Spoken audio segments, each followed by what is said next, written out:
Olá, sou o professor Augusto Manzano e na nossa 17ª aula vamos fazer as correções dos exercícios de fixação 1 e 2 que foram deixados na aula anterior, então vamos lá. O exercício 1 pede para criar uma função chamada pot1 que apresente o resultado da potência da base b elevada ao expoente e, respeitando as condições matemáticas. Significa que eu tenho que considerar que uma base elevado a zero é 1 e a base elevado a 1 é ela mesma. Vejamos então a documentação do código para essa função escrita em português funcional. E na sequência, observe os detalhes que eu vou apresentar em lousa a respeito deste script. A partir do exercício proposto, temos aqui, em português funcional, o código para o cálculo da potência de uma base qualquer, num expoente qualquer, utilizando-se recursão simples. O exercício pede para considerar algumas condições matemáticas. Então, as condições são um número elevado a zero retorna 1 e o número elevado a 1 retorna ele mesmo.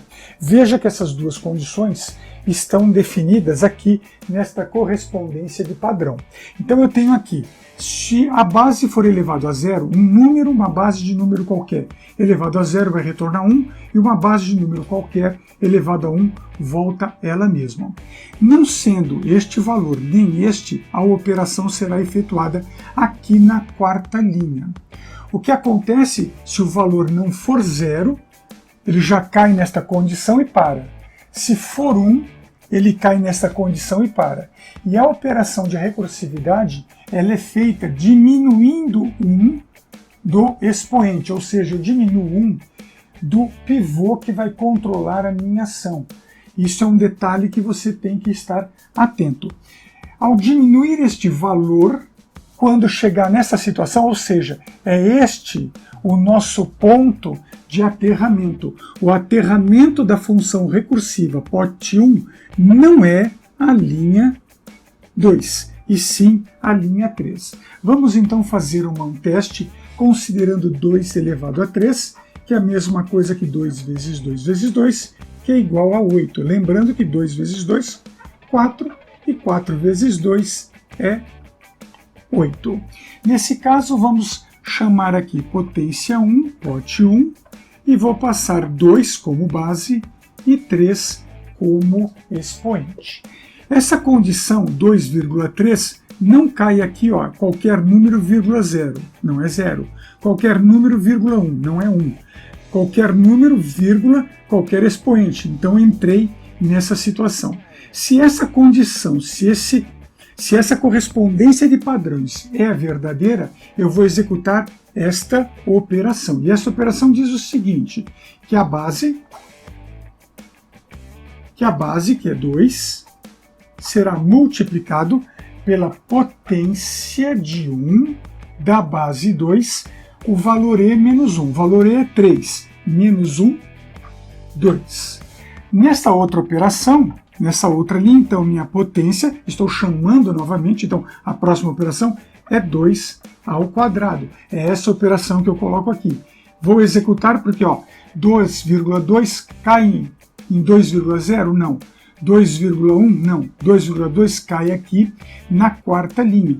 Então eu vou fazer o quê? A base 2 vezes a potência de 1, mantendo a base, agora 2 menos 1, 1.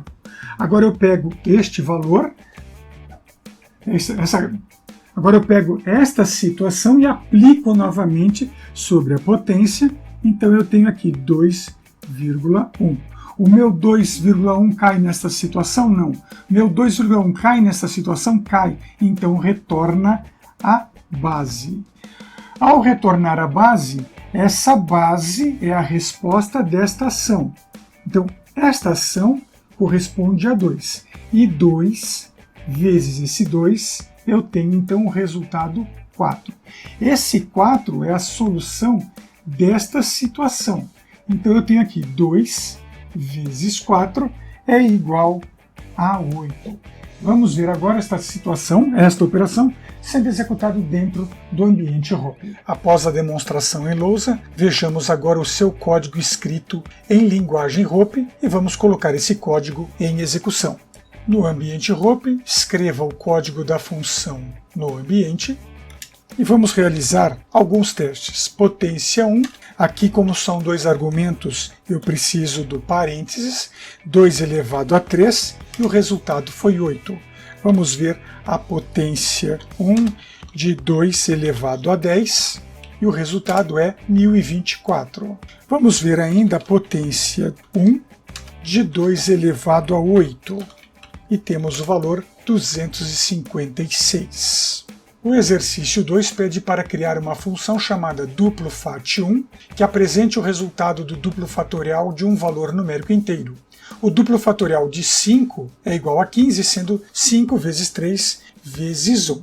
Observe a documentação deste código em português funcional e vamos à explicação dele em lousa.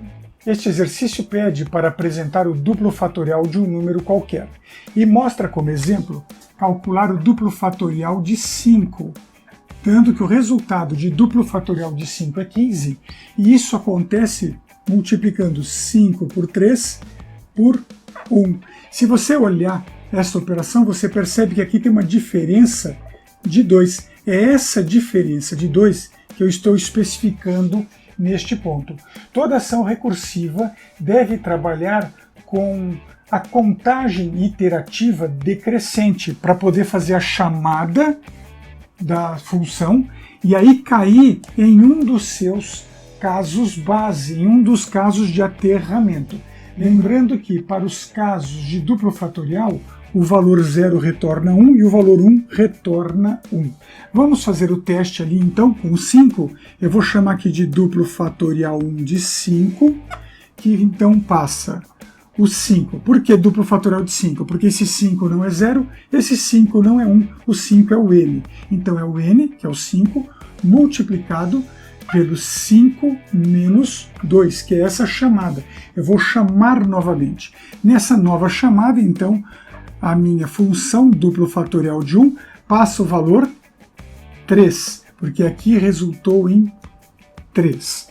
Nessa outra chamada, 3 não é 0, 3 não é 1, 3 é o n, 3 é multiplicado, então, por 3 menos 2, que é essa nova chamada para a ação. 3 menos 2 é 1, então, aqui dá 1, então meu duplo fatorial 1 recebe aqui 1. O que acontece? O 0 não cai nessa ação, mas caiu aqui, ó, é 1, então retorna 1. Esse 1 vai ser multiplicado por esse 3, 1 vezes 3, 3, e esse 3 multiplicado por 5, 3 vezes 5, 15, que é a resposta para o duplo fatorial de 1. Vamos fazer esse cálculo também com outro valor. Vamos ver aqui quanto é o duplo fatorial de 6. Duplo fatorial de 6 é 6 vezes 4 vezes 2. 2 vezes 4, 8. 6 vezes 8, 48. A diferença também de 2. Vamos ver então se isto acontece. Então, meu duplo fatorial de 1 passando 6.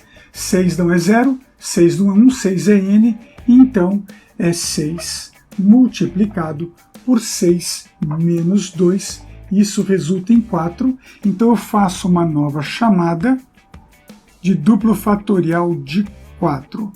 Duplo fatorial de 4 não é 0, duplo fatorial de 4 não é 1, duplo fatorial de 4 é n, então é 4 vezes 4 menos 2. Olha que interessante isso aqui, 4 menos 2 dá 2. Então, duplo fatorial de 1 de 2 não cai em 0, não cai em 1, então significa que é 2 multiplicado por 2 menos 2. Isso aqui vai dar 0. Se eu multiplicar por 0, eu zero toda a operação. Então aqui chamo mais uma vez e passo o valor 0. Veja que o 0 cai nessa situação, então ele se torna 1. Esse 1 é multiplicado por 2, 1 vezes 2, 2. Esse 2 é multiplicado por 4, 2 vezes 4, 8. E esse 8 é multiplicado por 6, 4 vezes 8. 4 vezes 6, 48. Então observe nesses dois testes que o primeiro teste chegou nessa nesse aterramento, e esse segundo teste chegou nesse segundo aterramento. Vamos então codificar isto na linguagem ROP e fazer a sua execução dentro do seu ambiente. De volta, vamos pegar então o código escrito em linguagem ROP e colocar esse código em execução. No ambiente ROP, escreva o código da função duplo fat1 e vamos fazer o seu uso como duplo fat1 de 5, ponto e vírgula, e retornou 15. Vamos fazer um outro teste duplo fat1 de 6, e o resultado foi 48, exatamente como os testes que efetuamos em lousa. Não esqueça nesse momento de efetuar a gravação do conteúdo desta aula. Save. Aula 17, fixação 0102, ponto e vírgula e Enter. Para a realização desta aula, usei recursos do modelo Matrix do site fppt.com, além das demonstrações em lousa e também no ambiente ROP. Muito obrigado pela sua participação, um grande abraço e até a próxima aula.